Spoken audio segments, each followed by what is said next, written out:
இன்றைக்கி வந்து பாண்டிச்சேரி தான் கிளம்புறேன். ஸோ ஈசிஆர் ரோட்டில் தான் இங்கே நின்றுட்டுருக்கேன். நின்றுட்டு ஒரு வீடியோ எடுக்கலான்னு ஸ்டார்ட் பண்ணி இங்கே நின்று எடுத்துகிட்ருக்கேன். அடுத்து வந்து நான் பாண்டிச்சேரி ரீச் ஆகிட்டு அங்கே இருக்க அந்த பாண்டிச்சேரி போர்டை வந்து கிளிக் பண்ணிவிட்டு அப்படியே வந்து அடுத்த எங்கே போகலான்னு பிளான் பண்ணிட்டு இருந்தேன். ஸோ ஃபஸ்ட்டு வந்து நான் ஆரோவில் போயிட்டேன். ஆரோவில்ல வந்து அந்த என்ட்ரன்ஸில் நிறைய இந்த ஆரோவில்னால் என்ன, அந்த ரவுண்டு இருக்குல்ல, அந்த ரவுண்டு உள்ள என்ன இருக்குது அதெல்லாம் பற்றி அதை வச்சுருந்தாங்க. ஸோ அதை அப்படியே பார்த்துட்டு அப்படியே நான் போயிட்டு இருந்தேன்.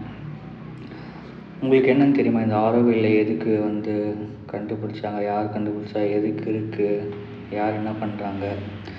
எனக்கு கொஞ்சம் ஐடியா இருக்குது இது எதுக்கு இருக்குதுன்னு. பட் முழுசாக எனக்கு தெரியாது. இங்கே லைக் யோகா, மெடிடேஷன், நிறைய ஃபாரினர்ஸ் இருப்பாங்க, அதெல்லாம் தெரியும். ஸோ உங்களுக்கு வந்து ஏதாச்சும் இந்த ஆரோவில்லை பற்றி முழுசாக தெரியும்னா அதை என்னென்னு கமெண்ட் பண்ணுங்கள், நான் தெரிஞ்சுக்கிறேன். ஸோ ஒரு வழியாக ரொம்ப நேரம் நடந்து வந்தப்பறம் அந்த ஆரோவில் அந்த கோல்டு ரவுண்டை பார்த்துட்டு அதுக்கப்புறம் நான் சாதனா ஃபாரஸ்ட் வந்துட்டேன். சாதனா ஃபாரஸ்ட்டில் வந்து ரொம்ப அமைதியாக இருந்துச்சு. லைக் கொஞ்சம் வந்து ஃபாரஸ்ட் ஃபீல் கொடுத்துட்டு இங்கேயும் வந்து நிறைய ஃபாரினர்ஸ், டிஃப்ரெண்ட் நேஷன்ஸ்லேருந்து வந்து பீப்புள் வந்து ஸ்டே பண்ணுறாங்க. லைக் இது வந்து ஒரு பீஸ்ஃபுல்லான என்விரான்மெண்ட்டாக இருக்கும். அப்புறம் இங்கே வந்து வீகன் ஃபுட் மட்டும்தான் சாப்பிடுவாங்க. அப்புறம் இங்கே இருக்க இந்த ஓலை குடிசையில் அதில் தான் தங்குவாங்க. லைக் ஒரு நார்மல் சிம்பிள் லைஃப், லைக் பழையங்காலத்தில் எப்படி மனுஷங்க இருந்தாங்களோ அந்த மாதிரி வாழ்ந்தால் எப்படி இருக்கும் அந்த மாதிரி ஒரு லுக் அண்ட் ஃபீல் இது கொடுத்தது. அப்புறம் இங்கே வந்து நிறைய வேஸ்ட் பொருளை கூட ரீசைக்கிள் பண்ணுறாங்க, அதெல்லாம் அங்கே இருந்துச்சு. யாராச்சும் வேணுன்னா கூட எடுத்துக்கலாம். ஸோ அப்புறம் அங்கே இருந்தாங்க எல்லா அந்த குடிசை மாதிரி இருக்க வீடெல்லாம் போய் சுற்றி பார்த்துருந்தேன்.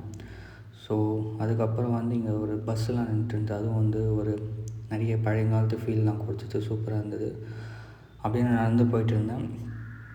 போயிட்டு அப்புறம் இங்கே ஒரு கிச்சன் பார்த்தேன். கிச்சன் பார்த்துட்டு அப்புறம் அங்கே ஒரு சாப்பிட்ற இடம் இருந்துச்சு. அதுக்குள்ளே போன அப்புறம் நீயும் வாப்பா வந்து சாப்பிட்டுன்னு சொன்னாங்க. சரி நான் சாப்பிட்டுட்டு அதுக்கப்புறம் எனக்கு நிறைய டைம் இல்லை, அதனால் நான் அப்படியே கிளம்பிட்டேன்.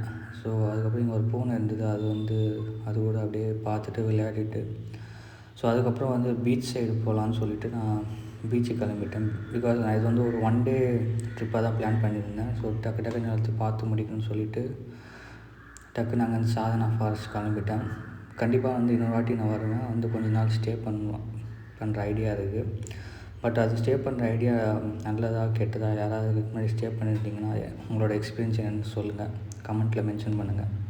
ஸோ அப்புறம் இங்கே பாண்டிச்சேரி ராக் பீச் வந்துட்டு ராக் பீச்சை பார்த்துட்டு அங்கே இருக்க காந்தி சிலை, லைட் ஹவுஸு, அதுக்கப்புறம் பக்கத்தில் இருக்க ஒயிட் டவுனில் இருக்க அந்த ஃபோட்டோ எடுக்கிற அந்த ஸ்ட்ரீட்ஸ்லாம் பார்த்துட்டு அப்படியே நான் போயிட்டே இருந்தேன். ஸோ நல்ல ஒரு எக்ஸ்பீரியன்ஸ். ஸோ சென்னையில் இருந்தீங்கன்னா இங்கே பாண்டிச்சேரி இப்போ உங்களுக்கு ஒரு 1 டே தான் இருக்குன்னா நீங்கள் பாண்டிச்சேரி தாராளமாக வரலாம். மறக்காமல் லைக் பண்ணி சப்ஸ்கிரைப் பண்ணிவிடுங்க. அடுத்த வீடியோவில் பார்ப்போம். பாய்.